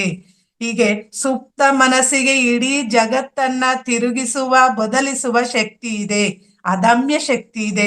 24 ಗಂಟೆ ಕೂಡ ಅದು ಪರದೆಯ ಹಿಂದೆ ಕೆಲಸ ಮಾಡ್ತಾ ಇರುತ್ತೆ. ನಾವು ನಂಬಿರುವ ನಂಬಿಕೆನೆ ಸುಪ್ತ ಶಕ್ತಿ. ಈ ಮನಸ್ಸಿನ ಮೂಲಕ ಏನನ್ ಹೇಳ್ತೀವೋ ಅದೇ ರೀತಿ ಕೆಲಸ ಮಾಡ್ತಾ ಹೋಗುತ್ತೆ. ಪ್ರತಿಯೊಬ್ಬ ಮನುಷ್ಯನಲ್ಲೂ ಇರುವ ಬಹುದೊಡ್ಡ ಮ್ಯಾಜಿಕ್ ಯಂತ್ರ ಇದು. ಕನಸಿರ್ಬಹುದು, ಧ್ಯಾನದಲ್ಲಿ ಪರಿಹಾರ, ಇವೆಲ್ಲ ಸುಳಿವನ್ನ ಕೊಡ್ತಾ ಹೋಗುತ್ತೆ. ಆದ್ರೆ ಸೂಕ್ಷ್ಮವಾಗಿ ಗಮನಿಸ್ಬೇಕಷ್ಟೇ ಇದನ್ನ. ಹಾಗೇನೆ ಇದನ್ನ ಈ ಆರೋಗ್ಯವನ್ನ ಸುಧಾರಿಸ್ಕೊಳ್ಳಿಕ್ಕೆ ಅವರು 3 ವಿಧಾನಗಳನ್ನು ಕೂಡ ಹೇಳ್ತಾರೆ. ನಮ್ಮ ಸುಪ್ತ ಪ್ರಜ್ಞೆಯನ್ನ ಬಳಸಿ ಗುಣಪಡಿಸೋದು, ನಾನು ಈಗಾಗ್ಲೇ ಸುಪ್ತ ಪ್ರಜ್ಞೆನ ಹೇಗೆ ಬಳಸೋದು, ಹೇಗೆ ಪರ್ಮಿಷನ್ ಕೊಡೋದು ಅಂತ ಕೂಡ ಹೇಳಿದೀನಿ. ನಿಮ್ಮ ಸಮಸ್ಯೆಗೆ ಅನುಗುಣವಾಗಿ ಅದನ್ನ ಕೊಡ್ತಾ ಹೋಗಿ ಒಳ್ಳೇದಾಗಿದೆ ಅನ್ನೋ ಪೂರ್ಣ ನಂಬಿಕೆಯಿಂದ, ನಾನು ನಿನ್ನೆ ಕೂಡ ಹೇಳಿದೀನಿ, 100ಕ್ಕೆ 100ರಷ್ಟು ನಂಬಿಕೆಯಿಂದ ನೀವು ಮಾಡ್ಬೇಕು. ಅಲ್ಲಿ ಒಂದು ಭಾಗ ಬಂತು ಅಂದ್ರೂ ಅದು ಕೆಲಸ ಮಾಡಲ್ಲ. ಹಾಗೇನೆ ಇನ್ನೊಂದು, ಬೇರೆಯವರು ನಮಗ್ ಮಾಡ್ತಕ್ಕಂಥ ಸಂಮೋಹಿನಿ ಚಿಕಿತ್ಸೆ, ನಮ್ಮ ಸುಪ್ತ ಮನಸ್ಸನ್ನ ಬಳಸ್ಕೊಂಡು ಅವ್ರು ಕೆಲಸ ಮಾಡ್ತಾರೆ ಇಲ್ಲಿ. ಹಾಗೇನೆ ದೂರದ ವ್ಯಕ್ತಿಯನ್ನ ಮನಸ್ಸಿನ ಶಕ್ತಿಯಿಂದ ಗುಣಪಡಿಸ್ತಕ್ಕಂಥದ್ದು, ಈ 3 ತಂತ್ರಗಳನ್ನ ಹೇಳ್ತಾರೆ. ಅದಕ್ಕೊಂದು ಉದಾಹರಣೆಯನ್ನು ಕೂಡ ಅವ್ರು ಹೇಳ್ತಾರೆ. ಒಬ್ಬ ಕ್ಯಾನ್ಸರ್ ರೋಗಿ ತನ್ನ ಸುಪ್ತ ಪ್ರಜ್ಞೆಗೆ ಹೇಳ್ತಾ ಹೋಗ್ತಾನೆ, ನನ್ನ ದೇಹದ ಕಣಕಣಗಳು, ನರ ಅಂಗಗಳೆಲ್ಲವೂ ಈಗ ಪೂರ್ತಿಯಾಗಿ ದೋಷರಹಿತವಾಗಿದೆ, ನನ್ನ ಶರೀರ ಸಂಪೂರ್ಣವಾಗಿ ಆರೋಗ್ಯವಾಗಿದೆ ಅಂತ ದೃಢವಾಗಿ ಸೂಚಿಸ್ತಾ ಬಂದಾಗ 1 ತಿಂಗಳ ನಂತರ ಸಂಪೂರ್ಣವಾಗಿ ಅವರು ಆರೋಗ್ಯವಾಗಿರ್ತಾರೆ. ಅಲ್ಲಿ ವೈದ್ಯರು ಪರೀಕ್ಷೆ ಮಾಡಿದ್ರೆ ಅಲ್ಲಿ ಕ್ಯಾನ್ಸರ್ ಕಣಗಳೇ ಇರಲ್ಲ. ಇಲ್ಲಿ ನೋಡಿ, ಗಮನಿಸಿ, ಇಲ್ಲಿ ನೀವು ರೋಗದ ಹೆಸರನ್ನ ಹೇಳ್ಬಾರ್ದು. ಪದೇ ಪದೇ ನನ್ನ ಶುಗರ್ ಲೆವೆಲ್ ಇಷ್ಟಿದೆ, ಇಷ್ಟು ಕಡಿಮೆ ಆಗ್ಲಿ ಅಂತ ಹೇಳ್ಬಾರ್ದು. ನಾನು ಪೂರ್ಣ ಆರೋಗ್ಯವಾಗಿದ್ದೀನಿ, ನನ್ನ ದೇಹದ ಕಣಕಣಗಳಲ್ಲೆಲ್ಲ ಚೈತನ್ಯ ತುಂಬಿದೆ, ನಾನು ತುಂಬಾ ಆರಾಮಾಗಿದ್ದೀನಿ, ಎಲ್ಲ ಕೆಲಸವನ್ನು ನಾನು ನಿಭಾಯಿಸ್ತಾ ಇದ್ದೀನಿ, ಈ ರೀತಿ ಅಪರ್ಮಿಷನ್ ಅನ್ನ ಹೇಳ್ಕೊಳ್ಳಿ. ಆ ಕೆಟ್ಟದ್ದನ್ನ 1 ಪದ ಬಳಸಿದ್ರು ಯೂನಿವರ್ಸಲ್ ಇವ್ರಿಗೆ ಅದು ಬೇಕು ಅಂತ ಜಡ್ಜ್ ಮಾಡೋ ಸಾಧ್ಯತೆ ಇರುತ್ತೆ. ಅದರಿಂದ ಜನಗಳ ಬಳಿ ಕೂಡ ನೀವು ರೋಗಗಳ ಬಗ್ಗೆ, ಸಮಸ್ಯೆಗಳ ಬಗ್ಗೆ ಹೇಳ್ಬಾರ್ದು. ಸಿಕ್ಕಿದಾಗ ನಿಮ್ಗೆ ಅಕಸ್ಮಾತ್ ಒಂದ್ ಸಣ್ಣ ಸಮಸ್ಯೆ ಇದ್ರು ಕೂಡ, ಆರಾಮ, ತುಂಬಾ ಚೆನ್ನಾಗಿದ್ದೀನಪ್ಪ, ತುಂಬಾ ಹ್ಯಾಪಿ ಆಗಿದ್ದೀನಿ, ಹೆಲ್ತಿ ಆಗಿದ್ದೀನಿ ಅಂತ ಹೇಳಿ. ಏನನ್ನೂ ಕಳ್ಕೊಳ್ಳಲ್ಲ ನೀವು ಅದರಿಂದ. ನೀವು ಅವ್ರು ಹೇಳಿದ ತಕ್ಷಣ ಏನಾದ್ರೂ ಸಮಸ್ಯೆ ಬಗೆಹರಿಯುತ್ತಾ? ಅವ್ರೇನಾದ್ರು ಹುಷಾರ್ ಮಾಡ್ತಾರ? ಹಂಗಿದ್ಮೇಲೆ ನಾವೇ ಕೆಟ್ಟದನ್ನ ಹೇಳ್ಬೇಕು, ಒಳ್ಳೇದನ್ನೇ ಹೇಳೋಣ. ಹೇಗೆ ಆತ್ಮ ವಿರೋಧಿ ಸಲಹೆಗಳನ್ನ ಕೂಡ ನಾವು ಹೇಳ್ಬಾರ್ದು. ಪ್ರೀತಿಯನ್ನೇ ತುಂಬಬೇಕು, ದೃಢವಾದ ಸಲಹೆಯನ್ನೇ ಕೊಡ್ಬೇಕು. ಹೀಗೆ ಅದೇ ರೀತಿ ಸಂಮೋಹಿನಿ ಚಿಕಿತ್ಸೆಯನ್ನ ಮಾಡ್ಬೇಕಾದ್ರೆ ಅದಕ್ಕೆ ಬೇರೆಯವರ ಸಹಾಯ ಬೇಕು. ಯಾವುದೇ ವ್ಯಕ್ತಿಯ ಸುಪ್ತ ಮನಸ್ಸಿದೆಯಲ್ಲ, ಅದು ಯಥಾರ್ಥವಾದಿಯಾಗಿರುತ್ತೆ, ಪ್ರಜ್ಞಾ ಮನಸ್ಸಿನ ಅಧೀನದಲ್ಲಿರುತ್ತೆ. ಇದು ಬೇರೆಯವರ ಸಲಹೆಗಳ ಬಗ್ಗೆ ಅತೀವವಾಗಿ ಸಂವೇದನಶೀಲ ಆದಾಗ ಮಾತ್ರ ಮಾನಸಿಕ ಚಿಕಿತ್ಸೆ ಸಫಲ ಆಗ್ಲಿಕ್ಕೆ ಸಾಧ್ಯ. ಇಲ್ಲಿ ಶುದ್ಧವಾದ ಕಲ್ಪನಾವಾದಿ ನಂಬಿಕೆಗಳಿರ್ಬೇಕು. ಪ್ರಜ್ಞಾ ಮನಸ್ಸಿನ ಚಟುವಟಿಕೆಗಳನ್ನ ಸ್ವಲ್ಪ ಸಮಯ ಆದ್ರೂ ಇಲ್ವಾಗಿಸ್ಬೇಕು. ಅವ್ರು ಟ್ರೀಟ್ಮೆಂಟ್ ಕೊಡ್ತಾ ಇರ್ತಾರೆ, ನೀವು ಮನ್ಸಲ್ಲೇ ಇದೆಲ್ಲ ಇಲ್ಲ, ಹೀಗಾಗಿರೋ ಪ್ರಪಂಚದಲ್ಲಿ ಎಲ್ಲರೂ ಆರೋಗ್ಯವಾಗಿರೋರು ಅಂದ್ರೆ ಮುಗ್ದೋಯ್ತು ಅದ್ರ ಕತೆ. ಏನನ್ನೂ ಹೇಳದನ್ನೇ ಬರೀ ಅವ್ರು ಹೇಳಿದ್ದನ್ನ ಮಾತ್ರ ತಗೋಬೇಕಾಗುತ್ತೆ. ಹಾಗೆ ಇಂಥ ನಿಟ್ಟಿನಲ್ಲಿ ತುಂಬಾ ಯಶಸ್ವಿ ವ್ಯಕ್ತಿಗಳು ಕೂಡ ಇದ್ದಾರೆ. ಅಲ್ಲೊಬ್ರು ವಾದಿಸಿದಂತ ವ್ಯಕ್ತಿಗೆ ನೀನೊಂದು ಅರ್ಧ ಗಂಟೆ ಏನನ್ನೂ ಯೋಚನೆ ಮಾಡದೆ ಇರು ಅಂತ ಹೇಳಿ ಹಿಪ್ನಾಟಿಸಮ್ಗೆ ಒಳಪಡಿಸಿ ರೋಗಿಗೆ ಅವರು ಪದೇ ಪದೇ ಹೇಳ್ತಾ ಹೋಗ್ತಾರೆ. ಈ ವ್ಯಕ್ತಿಗೆ ಅವನ ಹೆಸರನ್ನ ಹೇಳಿ ಸಂಪೂರ್ಣ ಆರೋಗ್ಯ, ನೆಮ್ಮದಿ, ಸದ್ಭಾವನೆ, ಪೂರ್ಣತೆ ಸಿಗ್ಲಿ ಅಂತ ರೋಗಿಯ ಕಿವಿ ಹತ್ರ ಹೋಗಿ ತುಂಬಾ ಸಲ ಅದನ್ನ ರಿಪೀಟ್ ಮಾಡ್ತಾ ಹೋಗ್ತಾರೆ ಅರ್ಧ ಗಂಟೆ. ಎಚ್ಚರ ಆದಾಗ ಅವನ ಆರೋಗ್ಯವಾಗಿದ್ದ ನೋಡಿ. ಅಲ್ಲಿ ಕೆಲಸ ಮಾಡಿದ್ದು ಸುಪ್ತ ಮನಸ್ಸು. ಪ್ರಜ್ಞಾ ಮನಸ್ಸು ಆಫ್ ಆದಾಗ ಸುಪ್ತ ಮನಸ್ಸು ಆನ್ ಆಯ್ತಲ್ಲಿ. ಹೀಗೆ ಆರೋಗ್ಯಪೂರ್ಣ ಜೀವನಕ್ಕೆ ಮರಳಿದ್ರು. ಆದ್ರೆ ಗಮನಿಸಿ, ಈ ಸಂಮೋಹಿನಿ ಚಿಕಿತ್ಸೆಗೆ ಎಕ್ಸ್ಪರ್ಟ್ಗಳು ಬೇಕು. ಇನ್ನೊಂದನ್ನ ಹೇಳಿ ನಾನು ಇಲ್ಲಿ ಮುಗಿಸ್ತೀನಿ. ದೂರದಿಂದಲೇ ಚಿಕಿತ್ಸೆ ಮಾಡೋದು. ಉದಾಹರಣೆ, ಒಬ್ರು ದೂರದಲ್ಲಿ ಅಮೆರಿಕದಲ್ಲಿ ಇರ್ತಾಳೆ, ಇವ್ರು ಭಾರತದಲ್ಲಿ ಇರ್ತಾರೆ. ತಾಯಿಗೆ ಅನಾರೋಗ್ಯ ಅಂತ ಗೊತ್ತಾಗುತ್ತೆ, ಬರ್ಲಿಕ್ಕೆ ಆಗಲ್ಲ ಮಗಳಿಗೆ. ಅವಳು ದೂರದಿಂದಲೇ ದಿನಕ್ಕೆ ಸಮಯ ಸಿಕ್ಕಾಗ್ಲೆಲ್ಲ ತಾಯಿ ಆರೋಗ್ಯವಾಗಿರಂತೆ ಕಲ್ಪಿಸ್ಕೊಂಡು ಮನಸ್ಸಿನಲ್ಲೇ ಹೇಳ್ತಾ ಇರ್ತಾರೆ, ನನ್ನ ತಾಯಿಯ ಶರೀರದಲ್ಲಿ ಸಮತೋಲನ ಇದೆ, ಆರೋಗ್ಯ ಮತ್ತು ಶಾಂತಿ ತುಂಬಿದೆ, ಸಂಪೂರ್ಣವಾಗಿ ಆರೋಗ್ಯವಾಗಿದ್ದಾರೆ. ತಾಯಿಯ ಕಲ್ಪನಾ ಚಿತ್ರದ ಜೊತೆ ಹೇಳಬೇಕು. ಅಂದ್ರೆ ಅವರ ಮನಸ್ಸಿನಲ್ಲಿ ತಾಯಿ ಅವ್ರ ಮೊದ್ಲು ಹೇಗೆ ಆರೋಗ್ಯವಾಗಿ ಓಡಾಡಿ ಕೆಲಸ ಮಾಡ್ತಾ ಇದ್ರು, ಲವಲವಿಕೆಯಿಂದ ಇದ್ರು, ಆ ಚಿತ್ರ ಅವಳ ಮುಂದೆ ಬರ್ತಾ ಇತ್ತು. ಹೀಗೆ ಪೂರ್ಣ ನಂಬಿಕೆಯಿಂದ ಅವಳು ಮಾಡಿದಾಗ ಬ್ರಹ್ಮಾಂಡದಲ್ಲಿರ್ತಕ್ಕಂಥ ಸೂಕ್ಷ್ಮ ರಚನಾ ಶಕ್ತಿಗೆ ಚಾಲನೆಯನ್ನ ನೀಡ್ತು. ಇದು ತಾಯಿಯ ಶರೀರದಲ್ಲಿ ಆವಿರ್ಭವಿಸಿ ಪೂರ್ಣ ಆರೋಗ್ಯ ಮತ್ತು ಶಾಂತಿ ರೂಪದಲ್ಲಿ ಪ್ರಕಟ ಆಯ್ತು. ಇಲ್ಲಿ ಮಗಳು ತನ್ನ ತಾಯಿಯ ಬಗ್ಗೆ ಏನನ್ನ ಯೋಚಿಸಿದ್ಲೋ ಅದು ತಾಯಿಯ ಹೃದಯದಲ್ಲಿ ಅಭಿವ್ಯಕ್ತ ಆಯ್ತು. ಹಾಗಾಗಿ ದೂರದಿಂದಲೇ ಮಗಳು ತನ್ನ ತಾಯಿಯ ಅನಾರೋಗ್ಯವನ್ನು ಸಂಪೂರ್ಣವಾಗಿ ಗುಣಪಡಿಸಿದ್ಲು. ಅಂದ್ರೆ ಸಂಪೂರ್ಣವಾಗಿ ವಿಶ್ವಾಸ, ಆಸೆ, ಅನುಷ್ಠಾನ ಆದಾಗ ಮಾತ್ರ ಯಶಸ್ಸು ಸಿಗುತ್ತೆ. ಆದ್ರೆ ಪುನಃ ನಾನು ಹೇಳ್ತೀನಿ, ಯಾವ ಸಮಯದಲ್ಲಿ ಇದನ್ನ ಹೆಚ್ಚು ಹೇಳ್ಬೇಕು ಅಂದ್ರೆ ಮಲಗ ಸಮಯ ತುಂಬಾ ಒಳ್ಳೇದು. ನಿದ್ರೆನಲ್ಲಿ ಸುಪ್ತ ಮನಸ್ಸು ಜಾಗೃತ ಆಗಿರುತ್ತೆ, ದೇಹ ಕೂಡ ಹೀಲ್ ಆಗ್ಲಿಕ್ಕೆ ರೆಡಿ ಇರುತ್ತೆ. ಸುಪ್ತ ಪ್ರಜ್ಞೆ ಹೀಲ್ ಮಾಡ್ಲಿಕ್ಕೆ ರೆಡಿ ಇದ್ದಂತ ದೇಹ ಮತ್ತು ಮನಸ್ಸು ಎರಡೂ ಕೂಡ ಪಾಸಿಟಿವ್ ಆದ ದಾರಿನಲ್ಲಿ ಹೋಗ್ಲಿಕ್ಕೆ, ಉತ್ತಮ ಫಲ ಪಡೀಲಿಕ್ಕೆ ಸಾಧ್ಯ ಆಗುತ್ತೆ. ಅಂದ್ರೆ ಒಂದು ಅದ್ಭುತ ನಡೀಲಿಕ್ಕೆ ಇಲ್ಲಿ ಯಾವ ಅಚ್ಚರಿ ಕೂಡ ಇಲ್ಲ.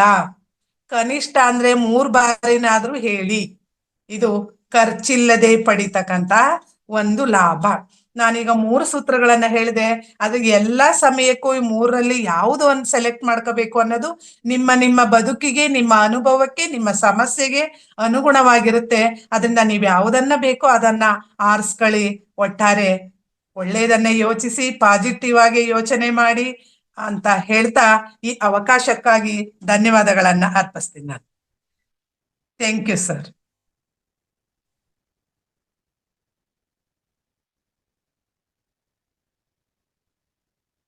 ಎಸ್, ಧನ್ಯವಾದ ವಾಣಿ ಮೇಡಮ್. ಯಾಕೋ ಇವತ್ತು ಸ್ವಲ್ಪ ನೆಟ್ವರ್ಕ್ ಆರಂಭದಲ್ಲಿ ಸ್ವಲ್ಪ ತೊಂದರೆ ಕೊಡ್ತು, ಆದ್ರೂ ಪರವಾಗಿಲ್ಲ. ಮತ್ತೆ ರೀಕನೆಕ್ಟ್ ಆಗಿ ಸೂಕ್ತವಾದ ಒಂದು ಮನಸ್ಸನ್ನು ಕೊಟ್ಟಿದ್ದೀರಾ. ಜಾಗೃತ ಮನಸ್ಸು ಮತ್ತು ಸೂಕ್ತ ಮನಸ್ಸಿಗೆ ಇರ್ತಕ್ಕಂತ ಶಕ್ತಿ ಏನಿದೆ ಅದನ್ನ ನಾವು ಬಳಕೆ ಮಾಡ್ಕೊಳ್ಳೋದ್ರಿಂದ ಏನೆಲ್ಲ ಒಂದು ಅದ್ಭುತಗಳನ್ನ ನಾವು ಕ್ರಿಯೇಟ್ ಮಾಡ್ಕೋಬಹುದು. ನಮ್ಮ ಜೀವನದಲ್ಲಿ ಒಂದು ಸುಸಜ್ಜಿತವಾದ ಜೀವನ ನಡೆಸಬೇಕಾದ್ರೆ, ನಾವು ಅನ್ಕೊಂಡಿದ್ದು ಎಲ್ಲದೂ ಆಗ್ಬೇಕಾದ್ರೆ, ನಾವು ಸಂತೃಪ್ತ ಜೀವನ ನಡೆಸಬೇಕಾದ್ರೆ, ಕಷ್ಟಗಳಿಂದ ದೂರ ಹೋಗ್ಬೇಕಾದ್ರೆ, ನಮಗೆ ಏನೇ ತೊಂದರೆಗಳು ಬರಬಾರ್ದು ಅಂತ ಅನ್ನೋದಾದ್ರೆ, ಮತ್ತೆ ಯಾವುದೇ ಒಂದು ಕೋರ್ಟ್ ಇಂದ ಹಿಡಿದು ಕೆಲಸ ಕಾರ್ಯಗಳು, ಒಂದು ಮರಣ ಆಗ್ತಕ್ಕಂಥದ್ದು ಇರ್ಬೋದು, ದುರ್ಮರಣ ಆಗ್ತಕ್ಕಂಥದ್ದು ಇರ್ಬೋದು, ಎಲ್ಲದರಿಂದ ತಪ್ಪಿಸ್ಕೊಳ್ಳೋದು ಹೆಂಗೆ ಅನ್ನೋದಕ್ಕೆ ಎಷ್ಟು ಪವರ್ಫುಲ್ ಆಗಿ ಕೆಲಸ ಮಾಡುತ್ತೆ ಸೂಕ್ತ ಮನಸ್ಸು ಅನ್ನೋದನ್ನ ಸವಿಸ್ತಾರವಾಗಿ ತಿಳಿಸ್ಕೊಟ್ಟಿದ್ದೀರಾ. ಎಸ್ ಸ್ನೇಹಿತರೆ, ಇದರ ಒಂದಿಷ್ಟು ಆಳದಲ್ಲಿ ಆಗಿರ್ತಕ್ಕಂಥ ಅನುಭವಗಳನ್ನ ಮುಂದಿನ ದಿನಗಳಲ್ಲಿ ನಾವು ಶೇರ್ ಮಾಡ್ಕೊಳ್ಳೋಣಂತೆ. ಯಾರಿಗೆಲ್ಲ ಆ ತರದ್ದು ಅನ್ಕೊಂಡಿವಿ, ವಾಣಿ ಮೇಡಮ್ ಅವ್ರು ಕೊಟ್ಟಂತ ಸೆಷನ್ ಕೇಳಿದ ನಂತರ ನಾನು ಆತರ ಅನ್ಕೊಂಡೆ. ಪ್ರತಿದಿನ ಮಲಗಬೇಕಾದ್ರೆ ಅನ್ಕೊಳ್ತಾ ಇದ್ದೆ, ಎದ್ದ ತಕ್ಷಣ ಅನ್ಕೊಳ್ತಾ ಇದ್ದೆ. ಅದರಿಂದ ಏನ್ ಬೆನಿಫಿಟ್ ಆಯ್ತು, ಅದ್ ಹೆಂಗ್ ನಾ ಇಂತ ಒಂದು ಪ್ರಾಬ್ಲಮ್ ಹೊರ ಬಂದೆ ಅಂತ ಯಾರಾದ್ರೂ ಒಬ್ಬಿಬ್ರು ನೀವು ಶೇರಿಂಗ್ ಮಾಡ್ಕೊಂಡಾಗ ಇನ್ನು ಕೇಳೋರು ಎಲ್ಲರಿಗೂ ಕೂಡ ಒಂದು ಆಸಕ್ತಿ ಆಗುತ್ತೆ ಅಂತ ಹೇಳಕ್ ಇಷ್ಟಪಡ್ತೀನಿ. ಈಗಾಗಲೇ ಇದರಿಂದ ಲಾಭದ ಬೆನಿಫಿಟ್ ತಗೊಂಡಿರ್ತಾರೆ ಸುಮಾರು ಜನ ಇದ್ದಾರೆ. ಯಾಕಂದ್ರೆ ಇದನ್ನ ಬಗ್ಗೆ ನಾವು ಸಂಪೂರ್ಣವಾಗಿ ನಮ್ಗೆ ಒಂದು ಸೆಷನ್ ಕೊಟ್ಟಿದ್ರು, ಸೂಕ್ತ ಮನಸ್ಸಿನ ಪವರ್ ಏನಂತ ಹೇಳ್ಬಿಟ್ಟು. ಆಮೇಲೆ ಲಾ ಆಫ್ ಸೀಕ್ರೆಟ್ ಅಂತ ಹೇಳಿ ಬರುತ್ತೆ, ಅಲ್ಲೂ ಕೂಡ ಸುಮಾರು ವಿಷಯಗಳು ಬರ್ತಾವ. ಅದನ್ನೇ ಆಧಾರವಾಗಿ ಇಟ್ಕೊಂಡು ಇದನ್ನ ಫೈಂಡ್ ಔಟ್ ಮಾಡಿರ್ತಕ್ಕಂಥದ್ದು. ಎಸ್, ಯಾರಿಗಾದ್ರೂ ಇದ್ರ ಬಗ್ಗೆ ಅನಿಸಿಕೆ ಮತ್ತು ಲೇಟ್ ಆಗಬಾರ್ದು, ಮುಂದಕ್ಕೆ ಹೋಗಿ. ಪ್ರಶ್ನೆಗಳಿದ್ರೆ ಹೇಳಿ ಸ್ನೇಹಿತರೆ, ಯಾರಾದ್ರೂ ಹ್ಯಾಂಡ್ ರೈಸ್ ಮಾಡಿ. ಓಕೆ ಮಾಸ್ಟರ್ಸ್, ವಾಣಿ ಮೇಡಮ್ ಕೊಟ್ಟಂತಹ ಇವತ್ತಿನ ಕ್ಲಾಸಿನ ಬಗ್ಗೆ ದಯವಿಟ್ಟು ಪ್ರಶ್ನೆ ಅನಿಸಿಕೆಗಳಿದ್ದಲ್ಲಿ ಮಾತನಾಡಬಹುದು. ವಾಣಿ ಭಟ್ ಮೇಡಮ್. ಹರಿ ಓಂ ಹರಿ ಓಂ ಮೇಡಮ್, ಎಲ್ಲರಿಗೂ ಶುಭೋದಯ. ಕೇಳಿಸ್ತಾ ಇದೆಯಲ್ಲ? ಹೇಳ್ತಾ ಇದ್ದೀವಿ ನಮಸ್ತೆ ಮೇಡಮ್, ಕೇಳಿಸ್ತಿದೆ.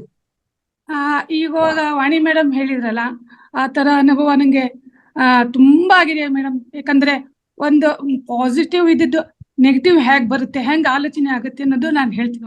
ಒಂದೇ ನಿಮಿಷದಲ್ಲಿ ಹೇಳ್ತೀನಿ.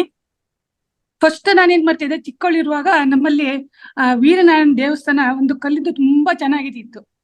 ನಾನ್ ಚಿಕ್ಕವಳಿರುವಾಗ ಯಾವಾಗ್ಲೂ ಹೋಗೋವಾಗ ಮತ್ತೆ ಯಾವಾಗೋ ಅದನ್ನ ಸುತ್ತ ಎಲ್ಲ ಕಟ್ಟಡ ಕಟ್ಟಿದ್ರು ಆ ಕಂಬಕ್ಕೆಲ್ಲ. ನಾನು ಯಾವಾಗ್ಲೂ ತುಂಬಾ ಚಿಕ್ಕವಳಿರುವಾಗ ಎಷ್ಟು ಚೆನ್ನಾಗಿತ್ತು, ಯಾಕೆ ಕಟ್ಟಿದ್ರು ಅಂತ ಹೇಳಿ ಯಾವಾಗ್ಲೂ ಅನ್ಕೊಳ್ಳೋ. ಅದನ್ನ ಬಿಡ್ಸಕ್ಕಂತ ನಮಗ್ ಹೋಗಿ ಸಾಧ್ಯ ಆಗುದಿಲ್ಲ. ಅದನ್ನ ನಾನು ಯಾವಾಗ್ಲೂ ಮನ್ಸಲ್ಲಿ ನೆನ್ಪು ಮಾಡ್ಕೊಳ್ತಾ ಇದ್ದೆ. ಈಗ ಮೊನ್ನೆ ನೋಡಿದ್ರೆ ಮೇಡಮ್ ಸರ್, ಅದನ್ನೆಲ್ಲ ಬೀಳ್ಸಿದ್ದಾರೆ. ಮೊದ್ಲು ಹೇಗಿತ್ತು ಹಾಗೆ ಆಗಿದೆ. ಅಂದ್ರೆ ಎಷ್ಟು ಸ್ಟ್ರಾಂಗ್ ಇರುತ್ತೆ ಅಂತಂದ್ರೆ, ನಾವು ಅನ್ಕೊಂಡಿದ್ದು ಸದಾ ಹಾಗೆ ಆಗುತ್ತೆ. ನಾವು ಕೆಟ್ಟದ್ದು ಬಯಸ್ತೀವೋ ಒಳ್ಳೇದು ಅನ್ಕೋತೀವೋ ಅದು ಅಂತೂ ಆಗುತ್ತೆ. ಎಕ್ಸಾಂಪಲ್, ನಂಗೆ ಒಳ್ಳೇದನ್ನ ಏನ್ ಅನ್ಕೋತಿದ್ದೋ ಅದೆಲ್ಲ ತರದ್ದು ಆಗಿದೆ ಸರ್.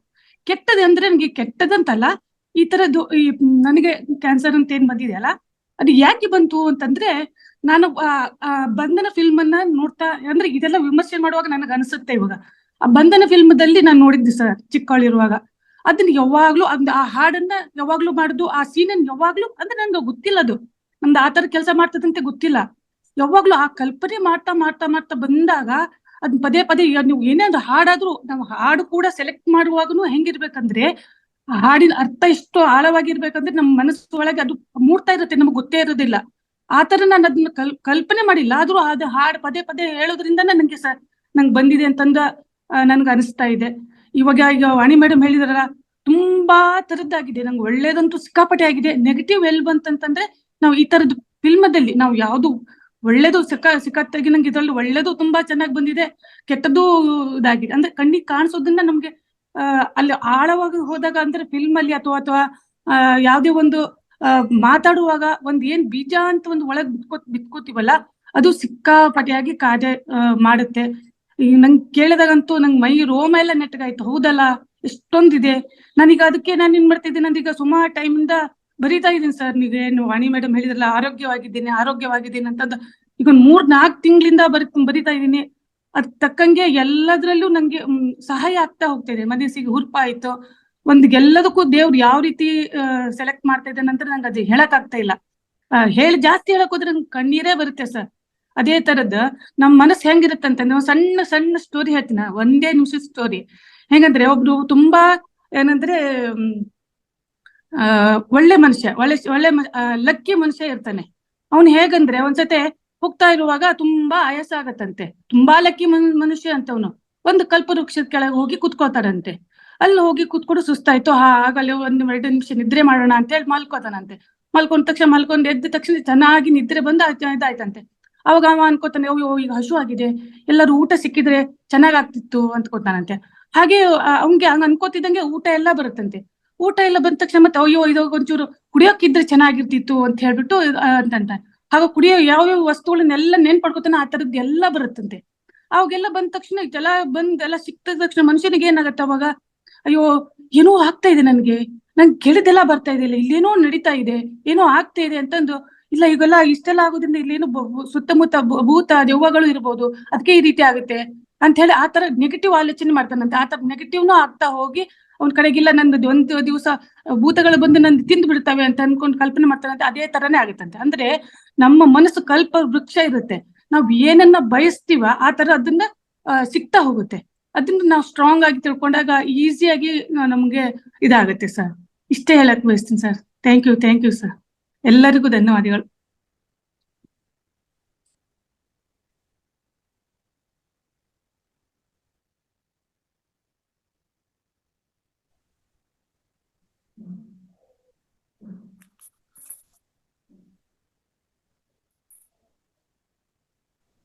ಉಮಾ ಅವರೇ ಮಾತಾಡಿ.